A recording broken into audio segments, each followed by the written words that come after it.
Hello YouTube Mandakini ഡയറീസിൻ്റെ മറ്റൊരു വീഡിയോയിലേക്ക് വീണ്ടും സ്വാഗതം. ഇന്ന് നമ്മൾ ഉണ്ടാക്കാൻ പോകുന്നത് തുച്ഛമായ വിലയിൽ നല്ല കിടിലുക്കുള്ള ഷോറൂം ഡിസ്പ്ലേ പോലുള്ളൊരു ഹെൽമെറ്റ് മൗണ്ടാണ്. ഇത് ഉണ്ടാക്കാൻ വളരെ എളുപ്പമാണ്, ആർക്കും ഉണ്ടാക്കാം. ഇതിന് വേണ്ടുന്ന സാധനങ്ങൾക്ക് നമുക്ക് വളരെ തുച്ഛമായ വിലയിൽ ഈസി അവൈലബിൾ ആയിട്ടുള്ള സാധനങ്ങൾ മാത്രമാണ്. ഒരു ഹെൽമെറ്റ് സ്റ്റാൻഡ് വാങ്ങിക്കണമെങ്കിൽ ഒരു 1000-ന് മുകളിലെങ്കിലും 1000-2000 രൂപയെങ്കിലും വിലയാകും.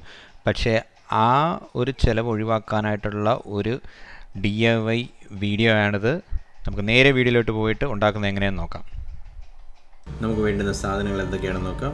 3/4 ഇഞ്ചിൻ്റെ 8 ടീ, പിന്നെ 3/4 ഇഞ്ചിൻ്റെ 4 എൽബോ, അത് കഴിഞ്ഞ് 3/4 ഇഞ്ചിൻ്റെ 8 എൻഡ് ക്യാപ്പ്, പിന്നെ 3/4 ഇഞ്ചിൻ്റെ ഏകദേശം 1 മീറ്ററോളം നീളം വരുന്ന 2 പൈപ്പ് ഞാൻ എടുത്തിട്ടുണ്ട്. നമ്മൾ ആവശ്യത്തിന് അത് കട്ട് ചെയ്ത് ഉപയോഗിക്കാം. പിന്നെ കാർബൺ ഫൈബർ ടെക്സ്ചറുള്ള vinyl sticker, electrical tape, black ആണ് വേണ്ടത്. നമുക്ക് മൗണ്ട് ചെയ്യേണ്ട ഹെൽമെറ്റുകൾ ഒരെണ്ണമാണിത്. ഏകദേശം ഈ സൈസിലുള്ള 4 ഹെൽമെറ്റ് നമുക്കുണ്ട്. ഒരു AGV ഉണ്ട്, പിന്നെ റെഡ് ലിസ്റ്റ് ഉണ്ട്, പിന്നെ ഒരു ക്രോസ് ക്രൂസ് ഉണ്ട്. അങ്ങനെ 4 എണ്ണം ഉണ്ട്. ഓക്കെ, ഇതൊരെണ്ണം MT. ഇതിൻ്റെ ലെങ്ത് നമുക്ക് എടുക്കാം. നമുക്കൊരു മെഷർമെൻറ്റ് ടേപ്പ് വെച്ച് നമുക്ക് എടുക്കാം. നമ്മൾ നോക്കുമ്പോൾ ഒരു 45 സെൻറ്റിമീറ്ററോളമാണ് വരുന്നത്. 45 സെൻറ്റിമീറ്റർ. അത് കുറച്ച് അങ്ങോട്ടോ ഇങ്ങോട്ടോ ഇരിക്കാം, അത് പ്രശ്നമല്ല. എന്നാലും 45 മിനിമം നമ്മൾ കാൽക്കുലേറ്റ് ചെയ്ത്. അപ്പം 45 സെൻറ്റിമീറ്റർ നീളമുള്ള 3 3/4 ഇഞ്ചിൻ്റെ പൈപ്പ് പീസ് കട്ട് ചെയ്ത് നമ്മൾ എടുക്കണം. അപ്പം നമ്മൾ ആവശ്യത്തിന് കൃത്യമായിട്ട് അളവെടുത്ത് നമുക്കത് കട്ട് ചെയ്യാം. ഹാക്സ് യൂസ് ചെയ്തിട്ട് നമുക്ക് PVC പൈപ്പ് കട്ട് ചെയ്യാവുന്നതാണ്. ഓക്കെ, ഇപ്പോൾ ഞാൻ 45 സെൻറ്റിമീറ്ററിൻ്റെ പൈപ്പ് കൂടാതെ തന്നെ ഒരു 10 സെൻറ്റിമീറ്റർ നീളമുള്ള 4 പീസസ് കട്ട് ചെയ്യുന്നുണ്ട്. അതെന്തിനാണെന്ന് വെച്ച് കഴിഞ്ഞാൽ നമുക്ക് ഹെൽമെറ്റിൻ്റെ മൗണ്ട് ചെയ്തെടുക്കാനാണ്. ഇതുകൂടാതെ ഒരു 2.5 സെൻറ്റിമീറ്ററോളം വരുന്ന, അല്ലെങ്കിൽ 4 സെൻറ്റിമീറ്ററോളം വരുന്ന കുറച്ച് ചെറിയ പീസുകളും ഞാൻ ചെയ്തിട്ടുണ്ട്. എൻഡ് ക്യാപ്പ് കണക്ട് ചെയ്യാനാണ് അതിന് ചെയ്തിരിക്കുന്നത്. അപ്പോൾ നമുക്കിതിൻ്റെ അസംബ്ലി തുടങ്ങാം. ഒരു എൻഡിൽ ഞാനൊരു ടീ കണക്ട് ചെയ്തിട്ടാണ് ഞാൻ സ്റ്റാർട്ട് ചെയ്തിരിക്കുന്നത്. പിന്നെ അത് കഴിഞ്ഞ് വീണ്ടും ഒരു ടീ, പിന്നെ ഇപ്പോൾ 2 ഹെൽമെറ്റ് മൗണ്ടിനുള്ള സ്ഥലമായി. അതിൻ്റെ അടുത്ത പൈപ്പ്, പിന്നെ വീണ്ടും ഒരു ടീ.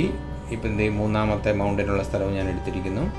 ഇനി ഒരു പൈപ്പും കൂടെ കയറ്റിയിട്ട് ലാസ്റ്റ് പോയിൻറ്റിൽ ഒരു ടീയും കൂടെ നമുക്ക് ചേർക്കാൻ പറ്റും. ഓക്കെ, ഇപ്പോൾ 1 2 3 4 അങ്ങനെ 4 നമുക്കായിട്ടുണ്ട്. ഈ 4ഉം ഒരേ ലെവലിൽ തന്നെ ആയിരിക്കണം, ഇല്ലെങ്കിൽ ഹെൽമെറ്റിൻ്റെ അലൈൻമെൻറ്റ് മാറിപ്പോകും. അതുകൊണ്ടാണ് അങ്ങനെ ചെയ്യേണ്ടിയിരുന്നത്. ഇനി നമ്മൾ അവിടെ ആ എൻഡിൽ ഒരു എൽബോയും വയ്ക്കുക, അതിലൊരു ചെറിയ പീസ് വിട്ട് എൻഡ് ക്യാപ്പും വെച്ച് അടയ്ക്കണം. ഇതുപോലെ 4 എണ്ണം നമ്മൾ ചെയ്തെടുക്കണം. 4 പോയിന്റ് ചെയ്തെടുക്കണം. എല്ലാം ഒരേ ലെവലിലുമായിരിക്കണം. ഓക്കെ, വളരെ ഈസി ആയിട്ടുള്ള കാര്യമാണ്. അത് വലിയ പാടെന്നുള്ള കാര്യമൊന്നുമല്ല. നമുക്ക് സിമ്പിളായിട്ട് ചെയ്തെടുക്കാവുന്ന ഒരു കാര്യമാണ്, എല്ലാവർക്കും അറിയാവുന്ന കാര്യമാണ്. കറക്റ്റ് ലെവലിൽ 4 എണ്ണം നമ്മൾ ചെയ്തെടുത്താൽ മതി.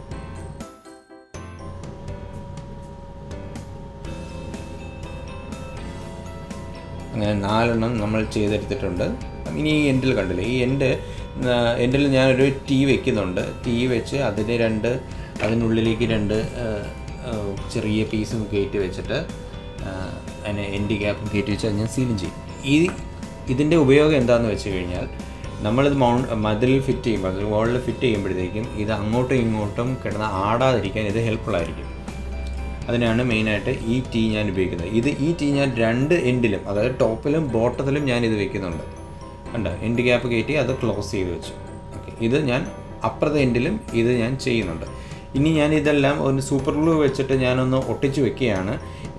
കാര്യം എന്ന് പറഞ്ഞാൽ, ഞാൻ ആദ്യം സൂപ്പർ ഗ്ലൂ വെക്കേണ്ടെന്നാണ് കരുതിയത്. കാര്യം നമുക്ക് ആവശ്യത്തിന് ഡീഅസംബിൾ ചെയ്തെടുക്കാം. പക്ഷേ സൂപ്പർ ഗ്ലൂ വെച്ചില്ലെങ്കിൽ ഇത് അങ്ങോട്ടും ഇങ്ങോട്ടും കിടന്ന് റൊട്ടേറ്റ് ചെയ്യാനുള്ള ചാൻസ് ഉണ്ട്. അപ്പോൾ ഹെൽമെറ്റ്സിന് ഇത്തിരി 4 എണ്ണം ഇത്തിരി വെയിറ്റ് ഉള്ളപ്പം ഇത് ചിലപ്പോൾ ഊരി വീഴാനോ അല്ലെങ്കിൽ ഇറക്കി വീഴാനോ ചാൻസ് ഉണ്ട്. ഇനി നമുക്ക് അടുത്ത ചെയ്യേണ്ടതെന്ന് വെച്ച് കഴിഞ്ഞാൽ, ഇത് കുറച്ച് കുറച്ച് കാണാനൊരു ഭംഗിയുള്ളതാക്കി എടുക്കണം.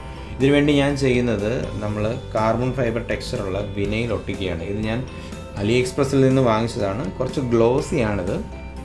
ഇത് ഈ വിനൈൽ സ്റ്റിക്കർ ഒട്ടിക്കാൻ ഞാൻ ഇത്ര എക്സ്പേർട്ടൊന്നും അല്ല, അതുകൊണ്ട് അതിൻ്റേതായിട്ടുള്ള പോരായ്മകളുണ്ട്, അത് ക്ഷമിക്കണം.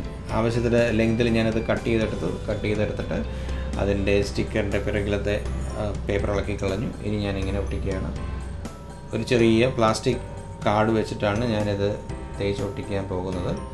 ഓക്കെ, അതിൽ കുറച്ച് തെറ്റുകളൊക്കെ ഉണ്ട്. ഞാൻ ഹീറ്റ് ഗൺ യൂസ് ചെയ്തിട്ടില്ല. ഹീറ്റ് ഗൺ യൂസ് ചെയ്ത് കഴിഞ്ഞാൽ കുറച്ചും കൂടി ഈസി ആയിട്ട് ചെയ്യാൻ പറ്റുന്നതാണ്. നല്ല കെയർഫുള്ളായിട്ട് നല്ല വൃത്തിയായിട്ട് അത് ഒട്ടിച്ചെടുത്ത് കഴിഞ്ഞാൽ കാണാൻ നല്ല മനോഹരമായിരിക്കും. ഇത് ചെയ്യുമ്പോൾ തന്നെ ഒരു സാധാരണ ഒരു ലോക്കൽ ആ ഒരു PVC ലുക്ക്, ആ ഒരു PVC ലോക്കൽ ലുക്ക് അങ്ങ് മാറിക്കിട്ടും. കണ്ടില്ലേ, ചെയ്യുമ്പോൾ തന്നെ നല്ലൊരു കാണാനൊരു നല്ല ഭംഗിയായിട്ടുണ്ട്. പിന്നെ ഇതിൻ്റെ ഒരു എൻഡ് പൈപ്പിലും ബാക്കിയുള്ള ഭാഗങ്ങളിലൊക്കെ എനിക്ക് ബ്ലാക്ക് സ്പ്രേ പെയിൻ്റാണ് ചെയ്യേണ്ടിയിരുന്നത്. പക്ഷേ ഇപ്പോൾ ലോക്ക്ഡൗൺ ആയതുകൊണ്ട് പെയിൻറ്റ് കടകളൊക്കെ അടവായതുകൊണ്ട് പെയിൻറ്റ് കിട്ടിയില്ല. അതുകൊണ്ട് ഞാൻ ബ്ലാക്ക് ഇലക്ട്രിക്കൽ ടൈപ്പ് വെച്ചാണ് അവിടെ കവർ ചെയ്തിരിക്കുന്നത്. അതേ കണ്ടില്ലേ, ഇപ്പോൾ നമ്മൾ ആദ്യം കാണുന്ന ഒരു PVCയുടെ ലുക്കല്ല, കാണാൻ നല്ല കിടിലം ലുക്കായിട്ട് മാറിയിട്ടുണ്ട് ഈ മൗണ്ട്. ഇതിനി മൗണ്ട് കൂടെ ചെയ്യുമ്പോഴത്തേക്കും നല്ല സൂപ്പറായിരിക്കും. ഈ പൈപ്പിൻ്റെ സാധനങ്ങളൊക്കെ എനിക്ക് കിട്ടിയത് തന്നെ ഇതിനു മുമ്പ് ചെയ്തൊരു പണിക്കുന്ന ബാക്കി വന്നതാണ്. അതുകൊണ്ട് തന്നെ ഇതിന് എനിക്ക് വലിയ ചിലവൊന്നും വന്നിട്ടില്ല. വളരെ ഈസി ആയിരുന്നു ഇത് ചെയ്തെടുക്കാനും. ഇനി ഇതിനെ ഹാങ് ചെയ്യാൻ വേണ്ടിയിട്ട് നമുക്കൊരു ഹോൾ ഉണ്ടാക്കിയെടുക്കണം, 2 ഹോൾ ഉണ്ടാക്കിയെടുക്കണം. ഇതിനുവേണ്ടി ഞാനൊരു ചെറിയൊരു സാധനം ഉണ്ടാക്കിയിട്ടുണ്ട്, അത് കാണിച്ചു തരാം. ഈ ഒരു വുഡൻ പീസിൽ ഒരു വലിയ സ്ക്രൂ ആണ് ഞാൻ കയറ്റി വെച്ചിരിക്കുന്നത്. ഇത് നല്ലപോലെ ചൂടാക്കിയിട്ട് നമ്മുടെ ഹോള് വേണ്ടുന്നിടത്ത് നമുക്ക് ഹോളിടാം. ഇത് ചെയ്യുന്ന പറഞ്ഞാൽ വലിയ സ്ക്രൂവിൻ്റെ ആ ഹെഡ് ഞാനവിടെ ഉരുക്കി അകത്തേക്ക് കയറ്റുകയാണ്. അകത്തേക്ക് കയറ്റുമ്പോൾ അവിടെ ഒരു വലിയൊരു ഹോൾ വീഴും. എന്നിട്ട് അതിൻ്റെ അകത്ത് കയറി ഹെഡ് അകത്ത് കയറി കഴിഞ്ഞിട്ട് അതിൻ്റെ ആ ഒരു കമ്പി പോലത്തെ ഭാഗം വെച്ചിട്ട് ഞാനൊന്ന് കുറച്ച് മുകളിലേക്കൊരു ഇങ്ങനെ ഒരു കട്ട് പോലെ ഉണ്ടാക്കുകയാണ്. ഇത് നമുക്ക് ഒരു വാൾ മൗണ്ട് ചെയ്യാനായിട്ട് ചെയ്യും. ഈ എക്സ്ട്രാ ഉള്ള പ്ലാസ്റ്റിക് ഞാനത് കട്ട് ചെയ്ത് കളയുക. അപ്പോൾ നമുക്കൊരു എന്താ പറയുക, ഒരു വൃത്തി വരും. ഇപ്പം എന്നത് കാണിച്ചു തരാം. നമ്മളൊരു വാൾ ക്ലോക്കിൻ്റെ ആണി തൂക്കിയിടുന്ന അതേപോലെ തന്നെ ഞാനിത് ചെയ്തെടുത്തിട്ടുണ്ട്. നമ്മളിതിലിടുന്ന ആണി മറ്റ് നേരത്തെ വെച്ചിരിക്കുന്ന ആണിയൊക്കെ സ്ക്രൂവിനെക്കാളും ചെറുതായതുകൊണ്ട് ഈസി ആയിട്ട് ആ ഹെഡ് അകത്തേക്ക് കയറുകയും ചെയ്യും. അവിടെ കണ്ടില്ലേ, ഹുക്ക് പോലെ അങ്ങ് കിടക്കുകയും ചെയ്യും. അപ്പോൾ ഊരി വരുത്തുകയില്ല. അപ്പോൾ ഇങ്ങനെയാണ് നമുക്കതൊരു ഹോൾ ചെയ്തെടുത്തത് ഞാൻ. ഇനി ഇതുകൂടാതെ ഇത് മൗണ്ട് ചെയ്യാൻ വേണ്ടിയിട്ട് ആ ഇട്ട 2 ഹോളുകൾ, ഒരെണ്ണം ഞാൻ മുകളിൽ ഒരെണ്ണം താഴെ ഇട്ടിരുന്നത്, ആ 2 ഹോളുകൾ തമ്മിലുള്ള എക്സാക്റ്റ് ഡിസ്റ്റൻസ് അത് കണ്ടില്ല, ഏകദേശം 49 ഇഞ്ച് ഉണ്ട് കാൽക്കുലേറ്റ് ചെയ്തിട്ട് ഇത് ഞാൻ ഭിത്തിയിൽ പോയിൻ്റ് ചെയ്തെടുക്കണം. ഇതിപ്പോൾ ഞാൻ കറക്റ്റ് ഭിത്തിയിൽ നിന്നുള്ള അളവ് കറക്റ്റായിട്ട് എടുത്ത് ഒരു ലൈൻ വരച്ചു. എന്നിട്ട് ഇനി മുകളിലും താഴെ നിന്ന് 2 സ്ക്രൂ മൗണ്ട്സും തമ്മിലുള്ള ഡിസ്റ്റൻസും കാൽക്കുലേറ്റ് ചെയ്ത് 49 ഇഞ്ചസ് ഞാനവിടെ മാർക്ക് ചെയ്തു. അത് കഴിഞ്ഞ് ഡ്രില്ലിംഗ് മെഷീൻ എടുത്തു. ഡ്രില്ലിംഗ് മെഷീനിൽ കറക്റ്റ് എത്ര ലെങ്ത് ഹോൾ വേണമെന്നുള്ളത് ഞാൻ മാർക്ക് ചെയ്തിട്ടുണ്ട്. അതിനനുസരിച്ചാണ് ഹോൾ ഇടേണ്ടത്. ഇനി നമുക്ക് ഡ്രിൽ ചെയ്യാം. നേരത്തെ മാർക്ക് ചെയ്ത ടേപ്പിൻ്റെ അതേ പൊസിഷൻ വരെ നമുക്ക് ഡ്രിൽ ചെയ്തിട്ട് നമുക്ക് മറ്റേ പ്ലാസ്റ്റിക് സ്ക്രൂ മൗണ്ട് ചെയ്യാനുള്ള ക്യാപ്പ് അതിലേക്ക് ഇടാം. അതിലേക്ക് സ്ക്രൂ മുറുക്കി ഇട്ടാം.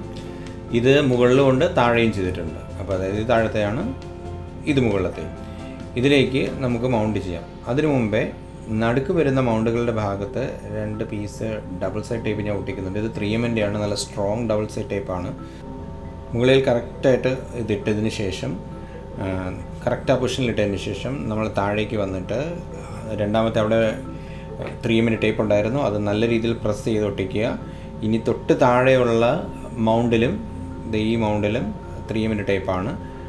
അതിനുശേഷം ഏറ്റവും താഴെയുള്ള മൗണ്ടിൽ ആണിയായിരുന്നു, അത് ഞാൻ ഹുക്ക് ചെയ്തു. ഇപ്പോൾ നമ്മളെല്ലാം കംപ്ലീറ്റ് ആയിട്ട് ചെയ്തിട്ടുണ്ട്. ഇത് മൗണ്ട് ചെയ്തതിന് ശേഷം ഇതുപോലെയാണ് നമ്മളുടെ ഹെൽമെറ്റ് മൗണ്ട് ഭിത്തിയിൽ വരുന്നത്. ഇത് കഴിഞ്ഞിട്ട് ഞാൻ നോക്കിയപ്പോൾ ചെറിയ ആട്ടമൊക്കെ ഉണ്ടായിരുന്നു. അത് ഫിക്സ് ചെയ്യാൻ വേണ്ടി ഞാൻ കുറച്ച് ഹോട്ട് ഗ്ലൂ യൂസ് ചെയ്തിട്ടുണ്ട്. മുകളിൽ യൂസ് ചെയ്തിട്ടുണ്ട്, പിന്നെ താഴേക്ക് വരുമ്പോൾ ഏറ്റവും താഴെയും യൂസ് ചെയ്തിട്ടുണ്ട്. ഇപ്പോൾ നല്ല സ്ട്രോങ് ആയിട്ട് തന്നെ ഈ മൗണ്ട് ഇരിക്കുന്നത്, ഇരുവശത്തേക്ക് ആടുകയില്ല. ഇനി നമുക്ക് ഓരോ ഹെൽമെറ്റ് വെച്ച് നമുക്കിതിൽ മൗണ്ട് ചെയ്യാം. ഒരു 3 വർഷം മുമ്പേ ആദ്യമായിട്ടൊരു യൂട്യൂബ് ചാനൽ തുടങ്ങാൻ വേണ്ടി ഉണ്ടാക്കിയ വീഡിയോ ആയിരുന്നത്. ഇത് അപ്ലോഡ് ചെയ്തതാണ്. പക്ഷേ ഈ വീഡിയോ ചെയ്തപ്പോൾ ഇട്ടിരുന്ന ചാനലിൻ്റെ പേര് മറ്റൊരു ചാനൽ ഉള്ളത് കൊണ്ട് ഇത് ഞങ്ങൾക്ക് റിമൂവ് ചെയ്യേണ്ടി വന്നു. അങ്ങനെ പിന്നെ ഞാനിപ്പോൾ വീണ്ടും എടുത്ത് അപ്ലോഡ് ചെയ്തതേ ഉള്ളൂ. 3 വർഷമായിട്ട് ഈ സ്റ്റാൻഡിന് കുഴപ്പമൊന്നുമില്ല കേട്ടോ. ഇപ്പോഴും വളരെ നന്നായിട്ട് തന്നെ അത് ഇരിപ്പുണ്ട്. ഭയങ്കര സാറ്റിസ്ഫൈഡ് ആണ് ഇതിൽ. വീട്ടിൽ വരുന്ന പലരും ഇത് എവിടുന്ന് വാങ്ങിയെന്ന് ചോദിക്കാറുണ്ട്. ഒരു ഷോറൂമിൽ ഡിസ്പ്ലേ സ്റ്റാൻഡ് പോലാണ് ഈ സാധനം ഇരിക്കുന്നത്. അപ്പോൾ ഈ വീഡിയോ എല്ലാവർക്കും ഇഷ്ടമായെന്ന് പ്രതീക്ഷിക്കുന്നു. വീഡിയോ ഇഷ്ടപ്പെട്ടെങ്കിൽ ലൈക്ക് ചെയ്യുക, കമൻറ്റ് ചെയ്യുക, സബ്സ്ക്രൈബ് ചെയ്യുക, വീഡിയോ ഷെയർ ചെയ്യുക. Thank you very much for watching Mandakini diaries. Have A good one.